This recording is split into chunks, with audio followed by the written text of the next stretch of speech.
Matic has been designing and manufacturing fine precision instruments for automotive maintenance since 1946. This video, produced by the Matic Corporation, will train your employees to properly align the tires on your vehicles, making your trucks safer to drive and saving you the cost of replacing tires. When a tire is just 1/8 of an inch out of toe, its life can be reduced by 33%. If necessary, the following should be checked and replaced or repaired before any measurements are taken and corrections are made.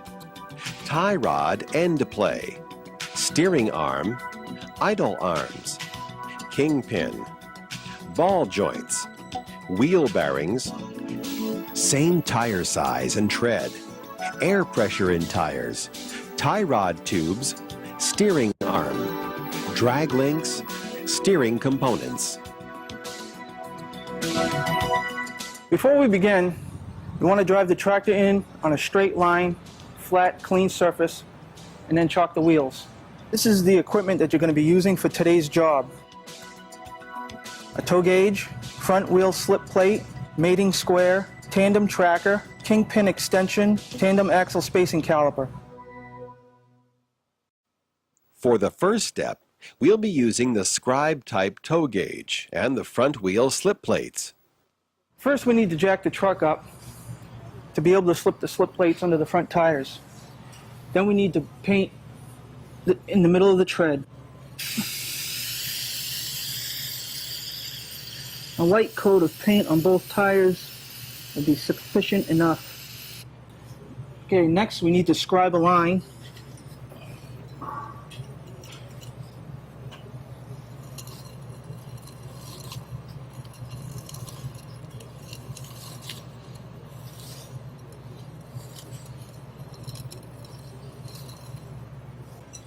Okay, now that we have a good scribed line, we're going to need to center the slip plate under the front tire.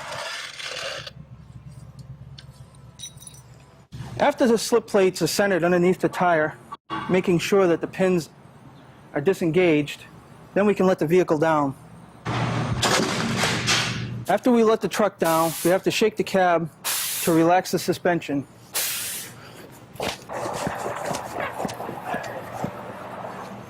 And for the next step, we're going to be using this scribe type tow gauge, and they're going to be placed behind the front wheels. After setting the indicator on 0 and setting the pointer on the scribed line on the other tire, come over to this side and set the pointer on the scribed line on this tire. After setting the tow gauge, remove it carefully and bring it to the front of the truck.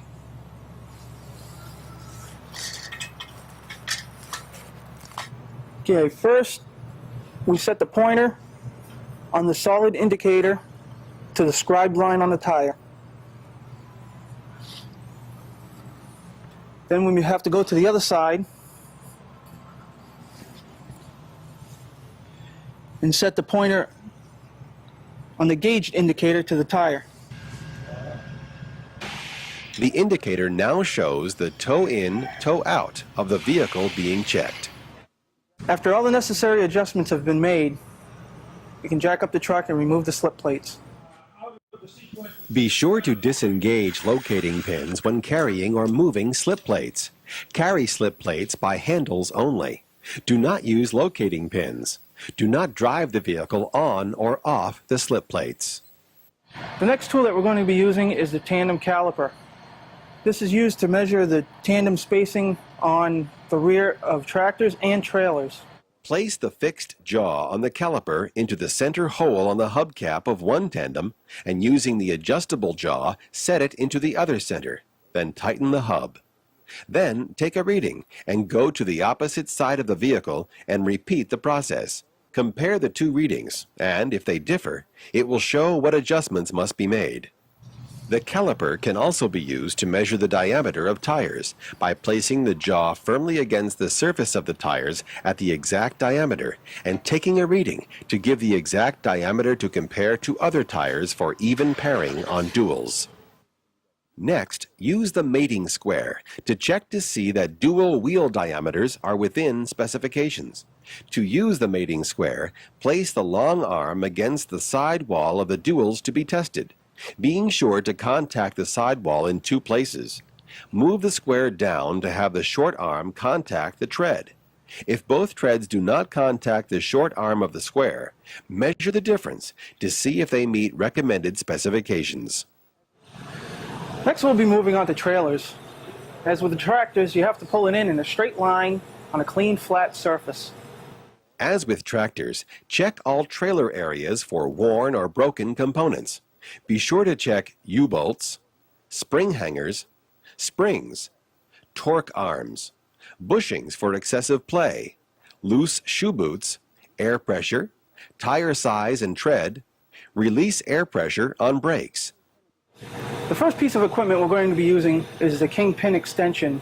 But first, we have to adjust the bullseye to the height of the spindle. Scott is now depressing the cone and centering rod and placing it under the kingpin of the trailer. Straighten the kingpin extension by centering the bubble in the bubble level. Point the tape hook directly down a line through the center of the axles, then tighten the thumb screw. The next piece of equipment is the trailer tandem tracker. It's used to aid in measuring the tracking of the tandem axles in relationship to the kingpin extension and the front and rear axles on the tandem. We suggest that 2 sets of the tracker are used to save time. Place the rim support assemblies on the rims, compressing the springs so that the rim holding tabs fit over and against the wheel felloe. Center the hub threaded pointer on the wheel hub, adjusting it to make slight contact with the hub. Using a tape measure, measure from the kingpin extension to the point on the measuring rod pointer on the side of the trailer. Do this on both sides and compare distances and make adjustment accordingly. Tandem trackers can also be used to compare the distances between them on either a tractor or a trailer. Simply install the tandem tracker as previously done to measure the distance from the kingpin and install the second tandem tracker in the rear wheel of the tandems and then measure the distance between the 2 points. Remember, all Wheel-O-Matic gauges and measuring devices are designed to maximize tire life, improve handling characteristics, increase safety, and minimize fuel consumption. This video produced for the Wheel-O-Matic Corporation, 42 West River Road, Hooksett, New Hampshire, 03106.